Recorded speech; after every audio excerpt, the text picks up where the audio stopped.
Bismillahirrahmanirrahim. Assalamualaikum warahmatullahi wabarakatuh. Halo teman-teman semua, perkenalkan nama saya Reski Amalia, biasa dipanggil Amel.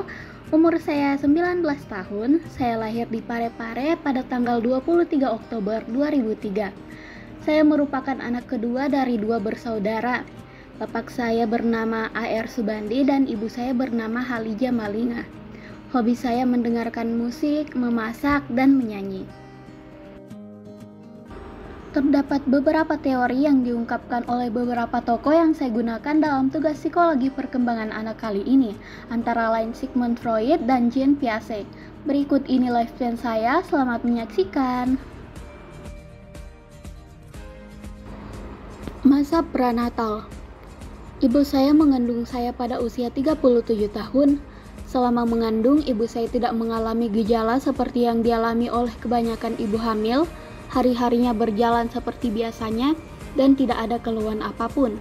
Mungkin karena ini adalah kehamilan kedua dari ibu saya. Tepat 9 bulan mengandung, pada hari Kamis tanggal 23 Oktober, ibu saya melahirkan saya secara normal dengan berat 1,9 kg.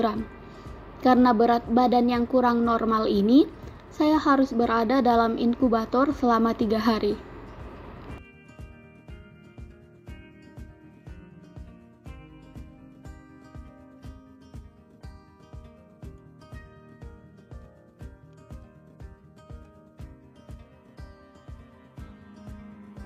Usia 0 sampai 2 tahun. Ibu saya menyusui saya dengan ASI hingga usia 2 tahun dan memberi imunisasi lengkap. Namun pada usia ini saya sering keluar masuk rumah sakit karena asma dan berbagai penyakit lainnya. Di usia 8 bulan, saya mulai aktif dalam menghisap ataupun memasukkan benda ke mulut seperti menghisap jari sendiri dan memasukkan tangan ke dalam mulut. Di usia 1 tahun, saya mulai aktif bergerak dan bereksplorasi. Saat itu, saya mulai belajar berjalan. Sekitar usia 2 tahun, saya sudah dibiasakan untuk tidak memakai popok dan diajarkan untuk buang air di toilet atau toilet training, walaupun kadang masih sering ngompol.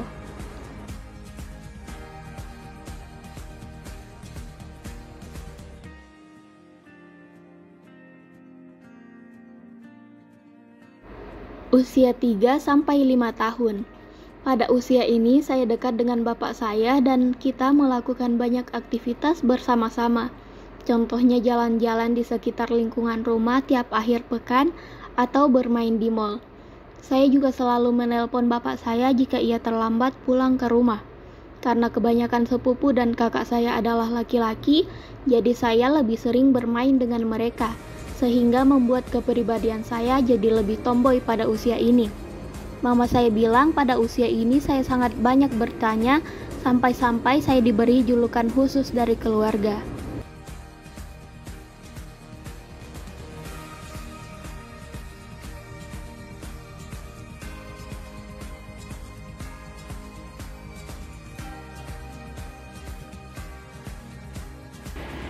Usia 5 sampai 12 tahun. Pada saat TK sampai kelas 3 SD, saya merupakan anak yang sangat cengeng dan pemalu. Saya akan menangis jika orang tua saya meninggalkan saya sendirian di sekolah. Jadi orang tua atau keluarga saya harus menunggu saya sampai jam pelajaran berakhir. Hal ini terjadi karena pada waktu itu banyak teman-teman yang mengucilkan saya, sehingga saya merasa takut jika ditinggal sendirian.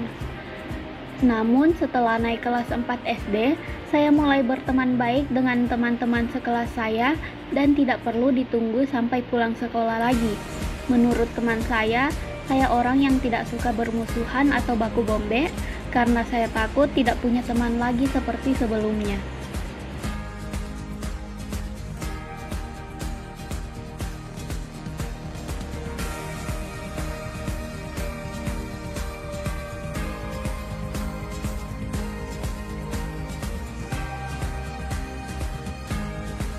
Usia 12 sampai 16 tahun. Pada usia ini, kemampuan bersosialisasi dan kognitif saya mulai meningkat. Saya mempunyai banyak teman yang sampai sekarang masih berhubungan baik dengan saya dan bergabung di beberapa ekskul. Saya termasuk siswa yang aktif di kelas dan selalu berada di peringkat atas. Saya tertarik pada mata pelajaran bahasa Inggris, seni, dan matematika. Pada masa ini juga saya mulai tertarik dengan lawan jenis. Bisa dibilang masa ini merupakan salah satu masa yang paling saya sukai dalam kehidupan saya selama ini. Itulah tadi kisah singkat mengenai perkembangan saya mulai dari bayi hingga remaja. Mohon maaf apabila ada salah kata maupun kesalahan dalam menjelaskan materi. Terima kasih atas atensinya. Wassalamualaikum warahmatullahi wabarakatuh.